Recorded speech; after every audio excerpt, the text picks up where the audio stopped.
السلام علیکم ورحمۃ اللہ وبرکاتہ۔ اہلا وسہلا ومرحبا بکم۔ امید ہے آپ بخیر و عافیت ہوں گے۔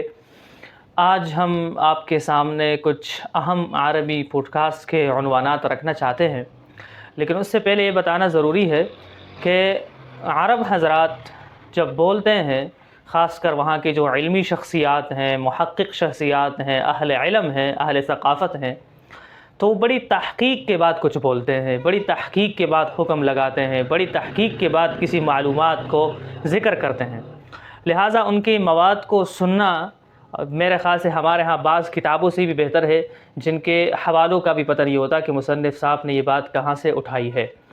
تو سننا، اس کے بارے میں ہم مستقل ایک ویڈیو ریکارڈ کر چکے ہیں، لیکن آج ہم آپ کے سامنے کچھ عرب کے پوڈ کاسٹ کے عنوانات، چینلز آپ کو بتانا چاہتے ہیں کہ جن کو سن کر کے آپ اپنی علمی پیاس بجھا سکتے ہیں۔ علم کیا چیز ہے، علم کا منہج کیا ہے، علم کا طریقہ کیا ہے، علم کا عملیت سے کیا تعلق ہے، علم کے مناہج کیا ہے، علم کی تاریخ کیا ہے، علم کے فروع کیا ہے، اصول کیا ہے، مطالعہ کیسے کریں، کیسے پڑھیں، ادبی کتابوں کا کیسا مطالعہ ہو، طویل کتابوں کا کیسے مطالعہ ہو، مختصر کتابوں کا کیسے مطالعہ ہو، ادب اور علم ان دونوں کا کیا فائدہ ہے، لغت کا قرآن کے فہم میں کیا کردار ہے۔ مختلف چیزوں پر عرب حضرات نے کئی گھنٹوں طویل پوڈ کاسٹیں کی ہے، اور کنی عام شخصیات کے ساتھ نہیں بلکہ ان لوگوں کے ساتھ جنہوں نے اپنی ساری زندگیاں علم میں، ادب میں، قراءت میں، پڑھنے میں اور مطالعہ کرنے میں گزاری ہے۔ تو اس وجہ سے ہم نے کچھ نام آپ کے لیے منتخب کیے ہیں جو اگر آپ سن لیں، اور خاص طور پر یہ موضوعات ایسے ہیں کہ جو ایک طالب علم کے لیے یا اس آدمی کے لیے جو مطالعہ شروع کرنا چاہتا ہو یا مطالعہ کر رہا ہو بہت اہم ہے۔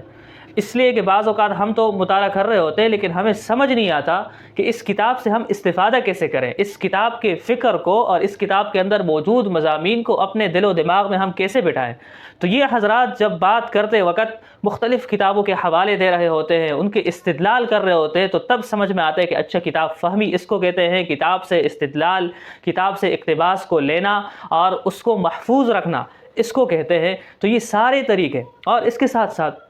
اگر آپ عربی زبان کو سنیں گے تو ظاہر ہے وہ تمام فوائد آپ کو حاصل ہوں گے جو عربی مواد کو سننے سے حاصل ہوتے ہیں۔ آپ جب پڑھتے ہیں تو لکھنے کی صلاحیت پیدا ہوتی ہے، اور جب سنتے ہیں تو بولنے کی صلاحیت پیدا ہوتی ہے۔ تو جب آپ مسلسل عرب کو سنیں گے، اور وہ بھی عرب کے علماء اور ادباء کو، تو آپ کی عربی بھی مضبوط ہوگی، بولنا آپ کا لہجہ بھی عرب والا ہو جائے گا۔ اور بعض اوقات بہت ساری چیزوں کے نام، یہ ایک بڑا نقطہ ہے جو میں نے نوٹ کیا ہے کہ بہت ساری چیزوں کے نام ہم غلط بول رہے ہوتے ہیں، زبر کے بول رہے ہو، زیر حالانکہ وہاں زبر پڑھنا ہوتا ہے، لیکن یہ حضرات ان کتابوں کے نام، ان شخصیات کے نام، ان چیزوں کے نام جب لیتے ہیں، ظاہر ہے کہ ہم تو ہر لفظ کا معنی قاموس میں نہیں دیکھتے یا نہیں دیکھ پاتے۔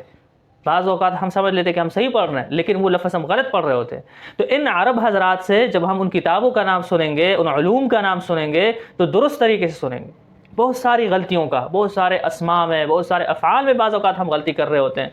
تو اس کی غلطی ہماری ٹھیک ہو جاتی ہے۔ تو عرب کو سننا یہ ایسا ہے جیسے عرب کے ساتھ اختلاط ہو، عرب کے ساتھ احتکاک ہو، اور آپ جانتے ہیں کہ کسی بھی زبان میں مہارت حاصل کرنے کا طریقہ ہی یہی ہے کہ اہل لسان کے ساتھ ہمارا تعلق ہو جائے۔ تو اس موبائل نے ہمارے لیے عرب کو ہمارے سامنے اسکرین پر بٹھا دیا ہے۔ اب اتنی دیر ہے کہ آپ یوٹیوب پر جائیں اور اچھے عرب علماء، عرب ادباء اور ماہرین علم و فن کو آپ سنیں، ان کے بیانات، یا اگر بیانات تو ظاہر اصلاحی ہوتے ہیں لیکن علمی محاضرات، علمی پوڈ کاسٹ جب آپ سنیں گے تو اس کا آپ کو بڑا فائدہ ہوگا۔ ہم نے ایک پوڈ کاسٹ کا نام لکھا تو نہیں ہے، وہ ہم ابھی لکھ لیتے ہیں۔ سب سے پہلے وہ ہونا چاہیے تھا، وہ ہے اسیر، اس کا نام ہے اسیر، اس کا نام ہے، اور یہ الجزیرہ پر نشر ہوتا ہے۔ تو اگر آپ پوڈ کاسٹ، تو سب سے پہلے آپ اسیر کو سننا نہ بھولیں۔ اسیر پر مختلف قوموں کی شخصیات، جیسے آج کل اس میں افریقی ممالک کے حوالے سے، اندلس کے حوالے سے، کوئی اندلس کے بارے میں بڑا ماہر ہے تو اس کے ساتھ 3 گھنٹے بات چیت، تو وہ پورے اندلس کی جو تاریخ ہے وہ ایک خلاصہ، ایک نچوڑ آپ کے سامنے آ جاتا ہے۔ اسی طرح افریقہ کے مختلف ممالک کے علماء، شعراء اور ادباء کے ساتھ پوڈ کاسٹ وہاں پر موجود ہیں، تو اس کی زندگی کے بارے میں جب بات ہوتی ہے، اس کے ملک کی بات ہوتی ہے، وہاں کے آب و ہوا کی، وہاں کے علمی فضا کی بات ہوتی ہے، تو پورا ایک علمی خلاصہ اور وہاں کی ایک تاریخ سامنے آ جاتی ہے۔ تو سب سے پہلے آپ اسیر کو سنیں۔ دوسرے نمبر پر ہے پوڈ کاسٹ فہرست، یہ اس کا نام ہے پوڈ کاسٹ فہرست۔ جب آپ لکھیں گے وہاں پر تو یہ آپ کے سامنے آ جائے گا۔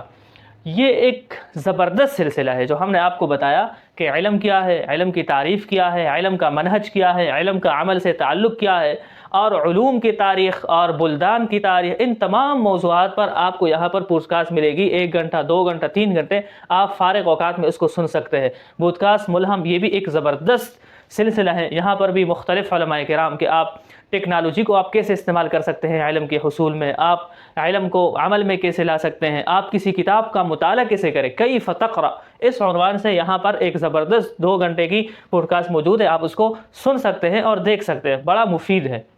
اسمار و افکار، اگر یہ پوڈ کاسٹ تو نہیں ہے لیکن اس کا ہم نے نام لکھا ہے، یہ ایک اچھا سلسلہ ہے اور بڑا زبردست سلسلہ ہے۔ یہ سلسلے ہماری اردو میں بھی ہونے چاہیے۔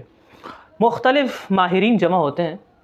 اور وہ کسی کتاب کا مطالعہ کرتے ہیں۔ جیسے آج میں نے ان کی ایک ویڈیو سنی جو تقریباً 2 گھنٹے پر مشتمل تھی، وہ امام جاحظ کی کتاب البخلاء کے بارے میں تھی۔ اب البخلاء کے بارے میں سب سے پہلے ان ماہرین نے، یعنی جیسے اب ادب کے ماہرین ظاہر بڑے بڑے ادبا نے اس کتاب کا مطالعہ کیا، کتاب کا مطالعہ کرنے کے بعد وہ پھر اس کا خلاصہ پیش کرتے ہیں۔ جب عرب کے بڑے بڑے علماء ادبا کسی کتاب کا مطالعہ کریں، پھر اس کا خلاصہ پیش کریں، پھر اس پر اپنے تأثرات بیان کریں، تو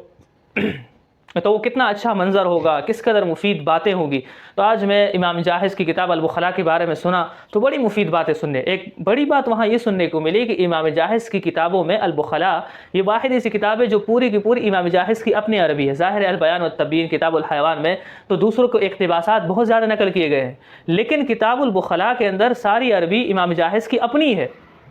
دوسرا یہ ہے کہ ہم تو سمجھتے ہیں کہ صرف بخلاء کی کتاب ہے، اس میں بخلاء کے حالات ہوں گے بس، لیکن یہ اس وقت کے کھانے کے بارے میں، پینے کے بارے میں، رہن سہن کے بارے میں، اس وقت کے اجتماعی حالات، سماجی حالات کے بارے میں بھرپور مواد آپ کو فراہم کرتا ہے، اور خاص طور پر کہ اس وقت استدلال کا طریقہ کیا تھا، لوگوں کا سوچنے کا طریقہ کیا تھا، کس طور پر وہ سوچتے تھے۔ تو ایک لمبی فہرست ہے ان باتوں کی، آپ جب اس کو سنیں گے تو آپ کو انشاءاللہ بڑا فائدہ ہوگا۔ تو یہ اسمار و افکار مختلف کتابوں کا مطالعہ کرتے ہیں، مطالعہ کرنے کے بعد ان پر اپنے تأثرات بیان کرتے ہیں، اور آخر میں جو عام لوگ بھی مجلس میں ہوتے ہیں تو اگر ان میں سے کسی نے اس کتاب کا مطالعہ کیا ہوتا ہے تو وہ بھی اپنی نقطہ نظر سامنے رکھ دیتے ہیں، اپنے تأثرات۔ پوڈ کاسٹ جولان یہ بھی ایک زبردست سلسلہ ہے اور اس میں بڑے اچھی ویڈیوز آ رہی ہیں آج کل۔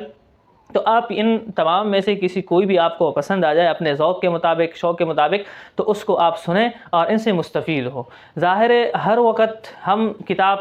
دیکھ نہیں سکتے، بیٹھ کر کے پڑھ نہیں سکتے، لیکن سننا، آپ گاڑی میں کہیں جا رہے ہیں، بس میں جا رہے ہیں، کہیں اچانک آپ رک گئے اور کسی کا انتظار کر رہے ہیں، تو بیٹھے بیٹھے ہر وقت تو آپ کے ہاتھ میں کتاب ہو نہیں سکتی۔ تو اچھا یہ ہے کہ اس طرح کے علمی چیزیں آپ کے سامنے، خاص کر ایک طالب علم کے لیے، ایک عالم کے لیے ضروری ہے کہ وہ ان چیزوں سے مستفید ہو۔ ہمیں دنیا کے بارے میں معلوم ہونا چاہیے۔ بہت ساری باتیں ایسی ہیں ہمیں سننے کو ملتی ہے کہ اگر یہ اولا میں، ثانیہ، ثالثہ، شروع کے درجات میں ہمیں پتہ چل جاتا تو ہم بہت زیادہ مستفید ہو سکتے تھے، ہم اپنے اوقات کو بہت زیادہ قیمتی بنا سکتے تھے۔ تو لہٰذا آپ ان چیزوں کو آپ سنجیدہ لے لیں۔ بعض اوقات ہم ان چیزوں کو سنجیدہ نہیں سمجھتے، لیکن آج دنیا ان کو استعمال کر رہی ہے، اس کے ذریعے سے اپنے علم کو بڑھا رہی ہے۔ یہ تو آپ بھی اپنے علم کو بڑھانے کے لیے سننے کا یہ طریقہ بھی استعمال کریں۔ ظاہر ہے ہم یہ نہیں کہتے کہ آپ کتاب نہ پڑھیں، سب سے اہم چیز تو کتاب پڑھنا ہے۔ ظاہر ہے وہ جو بول رہے ہیں انہوں نے بھی کتاب کا مطالعہ کیا ہے، جبھی تو بول رہے ہیں۔ کتاب تو اصل ہے، لیکن زبان سیکھنے کے لیے، زبان کے اندر روانی برقرار رکھنے کے لیے، عرب کے مناہج سے آگاہ ہونے کے لیے، ان علوم کو، اور عرب کیسے سوچتے ہیں، کس طرح بولتے ہیں، کس طرح اپنے دلائل کو سامنے رکھتے ہیں، عرب حضرات کے بات چیت سے، خاص کر اہل علم، اہل فضل اور ادب، ان کو سننا اور ان سے مستفید ہونا یہ بڑا معنی رکھتا ہے، بڑا فائدہ رکھتا ہے۔ تو امید ہے انشاءاللہ آپ اس سلسلے کو سنیں گے اور اس سے مستفید ہوں گے۔ السلام علیکم ورحمۃ اللہ وبرکاتہ۔